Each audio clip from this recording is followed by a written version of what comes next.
자, 여러분, 반갑습니다. 그러면 이번 시간에는 슬라이드 쇼에서 뭘 보느냐 하시면 여러분들 그림이 잘 보입니까? 안 보인다고. 안 보이면은 눈을 크게 뜨면 됩니다. 그죠? 눈을 크게 떠도 안 보이면 가까이서 보면 되죠. 그죠? 사실은 나도 잘 안 보여요. 이 지도를 더 키울 수 있는데, 집중력을 좀 발휘하자는 차원에서 안 키우고 그냥 놔뒀어요. 이해를 바랍니다. 그렇다고 화내지 말고, 그죠? 자, 우리가 보면 우리나라를 항상 먼저 봐야 돼. 여기 있죠, 그죠? 그러면 이게 제목이 뭐냐면 재배배의 분화와 생태형 어떤 형태냐, 그죠? 아시아배는 인디카, 열대 자포니카, 온대 자포니카. 그러니까 인디카가 1번이고 자포니카가 2번인데 2번은 열대형이 있고 온대형이 있더라. 그다음 2-1이 있고 2-2가 있더라, 그죠? 그렇게 여러분들이 이해를 하시면 되겠다. 크게는 세 가지지만 실제는 인디카, 영어로 쓰면 인디카 타입. 그 다음에 자포니카는 자포니카 타입 이렇게 구분한다 이 말이죠. 이 우리 학생들이 가만히 보고 내부 글씨 못 쓴다고 지금 비웃고 있는데 여러분들 한번 써보세요. 여기서는 잘 안 됩니다. 왜냐하면 이 여기서 지금 노트북에서 내가 지금 쓰고 있어요. 쓰고 있는데 터치 스크린이 돼서 아래 내가 손을 대면은 이게 넘어가 버려. 다시 또 앞으로 간다든지 움직여 버려. 그래서 어떻게 한다? 밑에 손을 열 감지를 하기 때문에 손을 못 대고 그냥 들고 쓰는 거예요. 이 정도면 명필이죠, 그죠? 속으로 명필이 아니라고 또 생각하고 있구만. 그러죠? 이 정도면 명필이라 하기는 좀 그렇지. 근데 이제 어떻게 우리는 얘기할 수 있느냐? 천재는 뭐다? 악필이다. 이제 이래 하고 이제 정당화 시켜 가면서 또 얘기 안 하는 거죠. 그죠? 자, 여러분. 자, 자세히 보면 그러면 생태형으로 봐서 어떻게 구분하느냐? 가만히 보면은 컬러가 이쪽에 다 똑같아요. 세임 컬러죠. 그죠? 같은 색이다 이 말이죠. 어떻게? 온대 잡으니까. 근데 이걸 무슨 색이라고 불러요? 우리말로. 남색입니까? 연한 남색. 뭐 이렇게 부르죠. 남색입니다. 그러니까 남색 나왔으니까 한마디 할 말이 있어요. 청출어람, 청어람. 청색은 출러 나왔다. 남색에서 나왔지만 청색이 남색보다 더 푸르다. 그죠? 제자는 스승한테서 나왔지만 배웠지만 스승보다 더 뛰어나다. 그죠? 여러분들은 뭐가 돼야 된다? 청어람 해야 됩니다. 그죠? 그래서 내보다도 훨씬 더 엑셀런트한 학생들이 돼야 됩니다. 그래서 이 강의를 듣고 나서는 다음에 이제 3학년, 4학년 때는 강의를 내한테 해줘야 됩니다. 네, 다른 수업 시간에 물어볼 거예요. 자, 청어람 꼭 하시기를 바랍니다. 화이팅! 예, 화이팅 하시고. 자, 그 다음에 컬러를 보면 가운데 이게 황토색, 연한 황토색이죠. 그죠? 이거는 보나 안 보나 또 보는 거 중국 남쪽이고, 그죠? 이쪽에 돼 있더라고요. 뭐 부탄도 있고, 아셈, 원난, 사트란. 이거는 뭐냐? 잘 보니까 이 컬러예요, 이 컬러. 온대 자포니카. 그리고 인디카. 여기서 온대행이 재배되고 있다. 인디카 자포니카 같이. 자, 그 다음에 우리가 주로 많이 얘기하는 이 컬러는 그럼 무슨 컬러예요? 이 컬러는 하늘색이죠. 블루인데 연한 블루 맞나요? 블루 컬러죠. 그러면 자 보시면 인디카라고 되어 있어요. 그죠? 미얀마, 타이, 라오스, 베트남, 캄보디아, 뭐 타이베이, 필리핀 뭐 이런 나라들 다 뭐예요? 이 인디카 타입을 재배를 하고 있다. 그죠? 그러면 소위 인디카 하면 여러분들이 떠오르는 게 뭐죠? 예, 알량미. 알량미라고 들어봤습니까?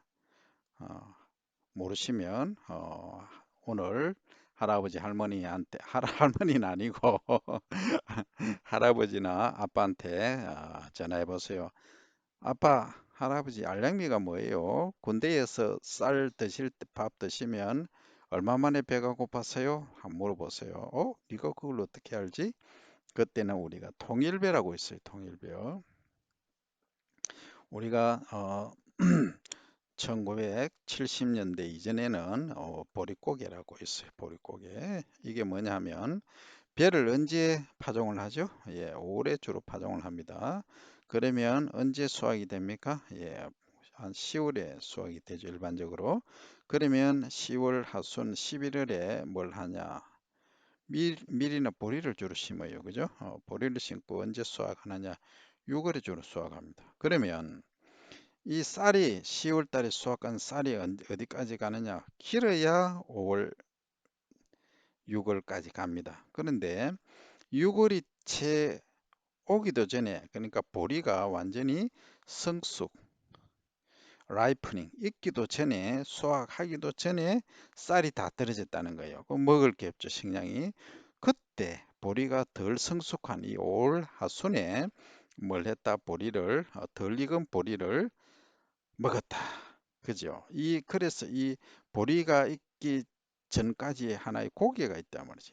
그래서 이 고기를 어떻게 넘기느냐? 이때 기아로 많은 생명들이 하늘나라로 갔습니다. 그건 사실입니다. 그래서 그때는 칡뿌리도 캐먹고 산 들에 있는 나물도 캐먹고 다양하게 그렇게 기근에 굶주렸다 힘들었단 말이죠. 그래서 이걸 어떻게 넘기느냐?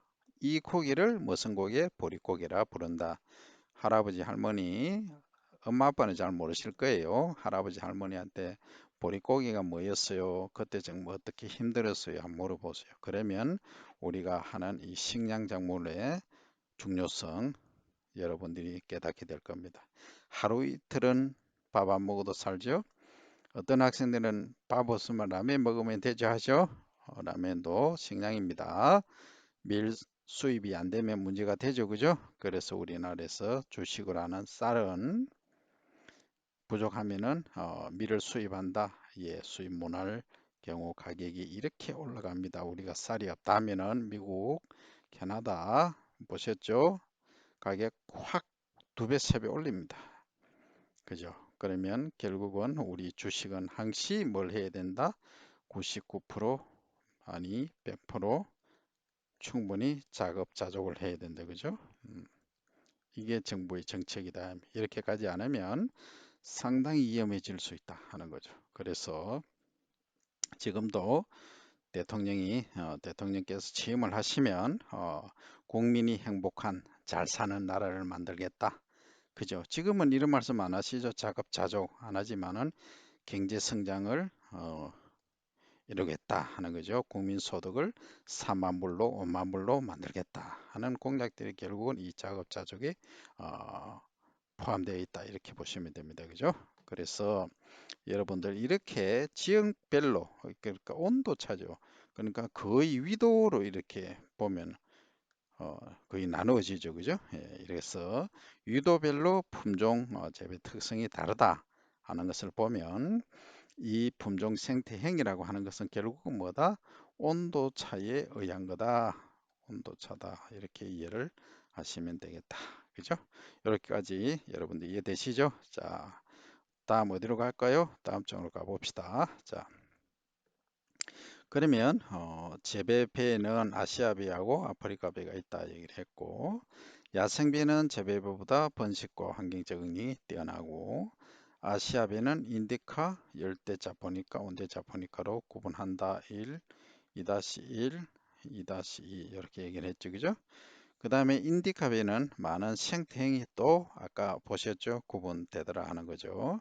그 다음에 우리나라 배는 일반행배와 통일배, 해령배로 구분된다. 그래서 아까 보릿고개 얘기하면서 1970년대 이전에는 어떤 쌀이었냐 하면은 자포니까 전형적인 자포니까 키가 1m 50에서 거의 2m 되는 200cm 되는 이러한 그걸 심었다. 이러는 게 심어 보니까 어때요? 태풍 불고 비 오고 하니까 쭉 쓰러지더라. 그죠? 쓰러지니까 누워가지고 이렇게 이삭이 달린다. 그죠? 이렇게 하니까 수량이 떨어지죠. 그러니까 밥맛도 떨어지죠. 그죠? 그 다음에 또 뭡니까? 쓰러지니까 여기서 다시 발화를 한다. 싹이 나버린다. 그죠? 논이 수분이 있으면 싹이 나쁘는 것을 뭐란다? 수발화라고 하죠. 이삭에서 발화하는 것을 비비포로스 이렇게 말합니다. 어쨌든 이렇게 되니까 품질이 저하되고 문제가 된다. 그죠? 그래서 쓰러지는 것을 영어로 라징이라고 하죠. LODGING. 그래서 이 쓰러짐은 전문 용어로 도복이라고 하죠. 이 도복 현상을 줄이는 기술이 발달됐다. 그게 뭐냐? 가장 중요한 게 품종이더라. 품종은 컬티바라고도 하고 또 브라이어티라고도 하죠. 컬티바는 재배하고 있는 품종을 말하고 브라이어티는 전체 품종을 말합니다. 어쨌든 이 컬티바는 어떻게 발달이 되느냐? 키가 좀 적고 그 다음에 이삭이 많이 달리는 그래서 뭡니까? 중단간종 중간이나 좀 짧은 단 줄기 간자죠. 품종 이 말입니다. 그래서 키가 한 80에서 한 1m, 100cm 정도 되는 절반 정도를 줄이니까 키가 작고 줄기가 강하니까 어때요? 잘 안 쓰러지더라. 그래서 도복 저항성이 크더라. 이렇게 말이죠. 쓰러짐에 강하다. 도복 저항성이 크다. 이런 말을 쓰죠. 그죠? 그래서 옛날에는 이 품종들이 키가 멀대같이 커요. 크고 이삭은 요만해. 근데 최근에는 키가 이렇게 작은데 이삭은 이렇게 커. 그래서 이것을 이제 우리가 전문 용어로 한 구분해 보면 여러분들 수학 지수란 말 들어봤죠? 영어로 하면 harvest index 이렇게 말합니다. 그죠? 이것은 harvest는 수학이고 index는 지수죠. 이 말은 이 식물지 전체 무게 지상부 무게분의 이상 무게를 말하는 거예요. 옛날에는 이 수학 지수가 그러니까 100이라면 이 전체 무게가 이상 무게가 얼마냐? 25 정도밖에 안 됐어요. 그런데 지금은 얼마냐? 거의 50에 가까이 50%, 50이에요. 지수니까 퍼센트를 안 나타내고 그냥 100분의 50 이렇게 하죠. 그럼 0.5 이렇게 되는데 옛날에는 0.25 이렇게 거의 2배 정도 이렇게 증가했단 말이에요. 이게 기술의 혁명입니다. 그래서 여러분들이 할 일도 소위 브리딩, 육종의 새로운 품종을 만든다면 이런 품종을 만든다. 아니면 밥맛이 아주 고급진 그리고 또 다른 품종은 항산화 물질이 아주 풍부한 그죠? 그러니까 늙지 않는 이거 먹으면 젊어지는 회춘하는 그러한 쌀 품종을 만든다. 이런 것들이 브리디 브리딩 ing를 ing 안 쓰고 er 쓰면 브리더 이 육종하는 사람 육종가 이런 말이 되죠. 이 브리더들이 해야 될 일이다 하는 거죠. 다양하게 많이 하고 있습니다만 옛날에는 육종을 한번 하려면 새로운 품종을 만들려고 하면 한 10년 최소 10년에서 15년이 걸렸어요. 근데 최근에는 온실이 있죠. 유료 온실이 그걸 세대 단축 온실이라고 하죠. 1년에 3 내지 4회 재배를 할 수 있어요. 그러면 1년에 한 번 재배하는 거는 예를 들어서 12년이 걸린다. 평균 보면 이것은 1년에 4번 해버리면 3년밖에 안 걸리죠. 3번 하면 4년 걸린다는 얘기죠. 그래서 이 육종 기간을 단축했다. 이게 재래적 육종법. 그죠? 이렇게 해왔다고. 그런데 요즘은 또 뭡니까? 지인을 만지죠. 지인 하니까 유전자, 그죠? 유전자를 이 우리가 식물 세포가 있으면 식물 세포 속에 세포 막이 있고 벽이 있고 막이 있죠? 그 안에 핵이 있다, 그죠? 이중막으로 되어 있는데 요 속에 이제 염색체, 크로모점이라고 하죠. 이 DNA입니다, 그죠? DNA를 건드려서 여기에다가 뭐 키가 좀 작은 거, 그 다음에 밥맛이 좋은 거, 뭐 어떤 걸 집어넣는 거죠, 그죠? 그래서 진, 시즈, 뭐 가이 이런 것들도 있습니다. 여러 가지 기법을 해서 새로운 품종을 만들기도 합니다만 이것은 일명 유전자 조작, 소위 GMO, Genetically Modified Organism 이렇게 부르죠. 그래서 이게 인체에 해롭다, 안 해롭다, 아직 잘 모른다 하는 얘기죠. 자, 오늘은 여기까지 하고 언제 봅니까? See you next time.